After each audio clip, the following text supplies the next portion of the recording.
Cet évangile nous introduit dans un moment d'une grande humanité spirituelle, Jean le Baptiste, le prophète ardent, la voix qui criait dans le désert, est maintenant en prison, comme nous le rapporte l'évangile selon saint Matthieu, chapitre 11, verset 2.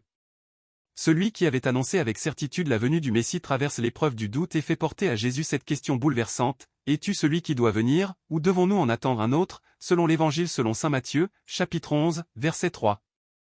Cette interrogation n'est pas une trahison de la foi, mais l'expression d'une foi éprouvée par la souffrance, l'incompréhension et le silence apparent de Dieu.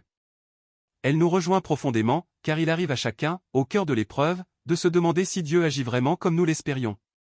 La réponse de Jésus est remarquable, il ne se présente ni par un discours théologique ni par une affirmation autoritaire, mais par les signes visibles de l'action de Dieu dans le monde, comme Jésus l'indique dans l'Évangile selon saint Matthieu, chapitre 11, verset 4.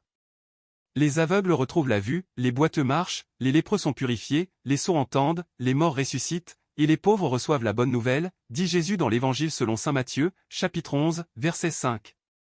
Autrement dit, Jésus invite Jean, et avec lui chacun de nous va relire la réalité à la lumière de la miséricorde divine.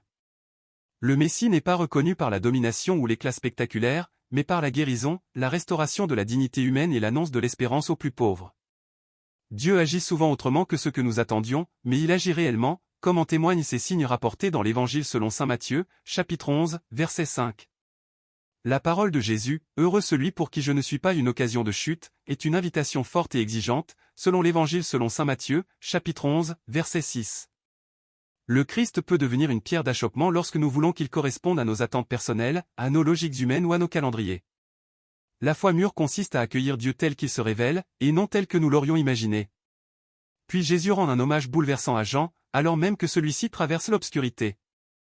Il rappelle aux foules que Jean n'est ni un roseau agité par le vent, comme le souligne l'Évangile selon saint Matthieu, chapitre 11, verset 7, ni un homme de confort vêtu de façon raffinée, selon l'Évangile selon saint Matthieu, chapitre 11, verset 8, mais un prophète, et même, bien plus qu'un prophète.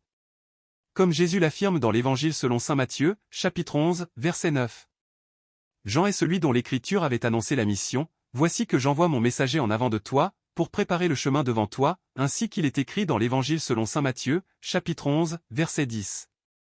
Et enfin, Jésus conclut par cette parole forte, « Parmi ceux qui sont nés d'une femme, personne ne s'est levé de plus grand que Jean le Baptiste, et cependant le plus petit dans le royaume des cieux est plus grand que lui, comme le rapporte l'Évangile selon saint Matthieu, chapitre 11, verset 11. » Cela ne diminue pas Jean, cela révèle la grâce immense offerte à ceux qui vivent pleinement de la présence du Christ et de son royaume.